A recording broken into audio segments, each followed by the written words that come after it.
ಯಾರ್ಯಾರ ರಹಸ್ಯ ಯಾರ್ಯಾರು ಎಲ್ಲರ ರಹಸ್ಯ ಅವರು ಎಲ್ಲರದು ಇದ್ದೇ ಇರ್ತೈತೆ. ಅವೆಲ್ಲ ಅಂತ ಹಲ್ಕ ಮಾತಾಡೋರ ಬಗ್ಗೆ ನಾ ಪ್ರತಿಕ್ರಿಯೆ ಕೊಡೋದಿಲ್ಲ. ಶಿವಾನಂದ ಪಾಟೀಲ್ ಅವರು ಆಹ್ವಾನ ಕೊಟ್ಟಿದ್ದಾರೆ ಪಕ್ಷೇತರ ಸ್ಪರ್ಧೆ ಮಾಡಿ ಆ ಥರ ಎಲ್ಲ ಯಾರ್ಯಾರ ರಹಸ್ಯ ಯಾರ್ಯಾರು ಎಲ್ಲರ ರಹಸ್ಯ ಅವರು ಎಲ್ಲರದು ಇದ್ದೇ ಇರ್ತೈತೆ.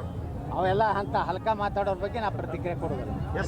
ಶಿವಾನಂದ ಪಾಟೀಲ್ ಅವರು ಆಹ್ವಾನ ಕೊಟ್ಟಿದ್ದಾರೆ ಪಕ್ಷೇತರ ಸ್ಪರ್ಧೆ ಮಾಡಿ ಆ ಥರ ಎಲ್ಲ ಯಾರ್ಯಾರ ರಹಸ್ಯ ಯಾರ್ಯಾರು ಎಲ್ಲರ ರಹಸ್ಯ ಅವರು ಎಲ್ಲರದು ಇದ್ದೇ ಇರ್ತೈತೆ. ಅವೆಲ್ಲ ಅಂತ ಹಲ್ಕ ಮಾತಾಡೋರ ಬಗ್ಗೆ ನಾ ಪ್ರತಿಕ್ರಿಯೆ ಕೊಡೋದಿಲ್ಲ.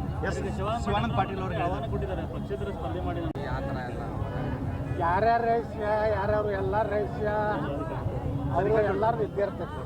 ಅವೆಲ್ಲ ಅಂತ ಹಲ್ಕ ಮಾತಾಡೋರ ಬಗ್ಗೆ ನಾ ಪ್ರತಿಕ್ರಿಯೆ ಕೊಡೋದಿಲ್ಲ. ಶಿವಾನಂದ ಪಾಟೀಲ್ ಅವರು ಆಹ್ವಾನ ಕೊಟ್ಟಿದ್ದಾರೆ ಪಕ್ಷೇತರ ಸ್ಪರ್ಧೆ ಮಾಡಿ